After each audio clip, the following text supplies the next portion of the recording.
We are working on many trade deals that have treated our country very unfairly for many years, and nobody even understood it. They didn't know what was going on, and those days are over. So we're renegotiating certain trade deals, and we've started the process for others. It's actually a long process, as you probably know. You have statutory requirements and lots of other things, but the bottom line is step by step, and we're getting it done, and we're way ahead of schedule, I would say. Yes, we are, Mr. We started with NAFTA. We'll see how that turns out. It may not turn out, and if it doesn't turn out, we'll have to do a new NAFTA or a new deal, but we'll see how it turns out. Thank you. I'm honored and thrilled to be with you this morning. The White House and the Oval Office is a very special place. I assume every one of you have been in the Oval Office many times, right? Yes. Well, it's an honor to have you now, I can tell you that. I want to congratulate every one of the businessmen and women in this room and all that you have achieved. Incredible stories. Each of you has just a remarkable past and I think an even more remarkable future. I feel that. Does everybody feel that, by the way? I think so, especially with Trump as your president. Each of you represent a critical American industry from construction to technology to manufacturing. But you all share in a common will and drive to succeed, and I salute you for that. You need that drive to be successful. Minority-owned businesses employ 8 million people and generate more than $1 trillion in annual economic output. The work you do and the products and services you bring into this world generate new prosperity across America. For that, we are in your debt. You inspire our children to develop their talents and to always chase their dreams. You carry on our nation's proud legacy of innovation, and you breathe new life into the American spirit. A recent Department of Labor report showed the fewest jobless claims since 1973. Think of that, 1973, we just had a report, we have the fewest jobless claims. My administration, I don't think the press, I tell that because the only way I'll get the word out there is if I say it, because they'll never say it. My administration is deeply committed to empowering minority business owners. We're working to lift government barriers so that you can thrive, prosper, and grow. And speaking of growing, our stock market just hit another record high. It's the highest it's ever been in history by far. We've created about $5.4 trillion only in stock market value. $5.4 trillion. And we're very happy about it. And a lot of jobs.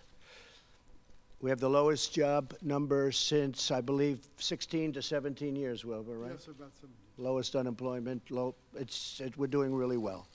We're doing well, which makes it better for you.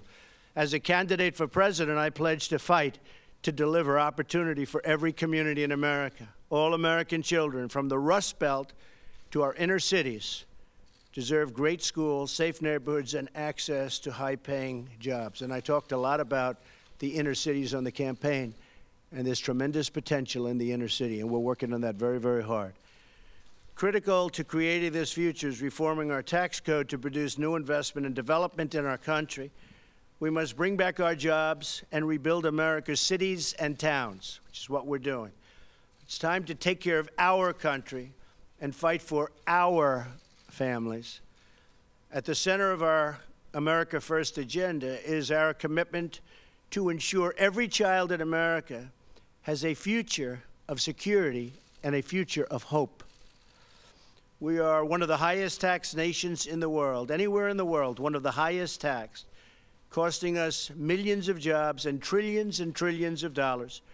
Our tax cuts will restore America's competitive edge and lower the crushing tax burden on the American people. It's also going to bring back, if we get this passed, which I really believe we will, I think we have to as a country, it's going to bring back, I would say, $4 trillion back into this country, which right now cannot come back.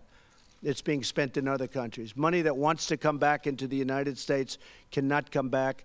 But under our plan, that money will flow back in. It'll be very quick, and it'll be very easy, and it's a lot of money. Nobody even knows the amount. It was $2.5 trillion a few years ago, so I would say now it's got to be close to $4 trillion or maybe above that number We'll find out soon because it's going to come back very, very rapidly.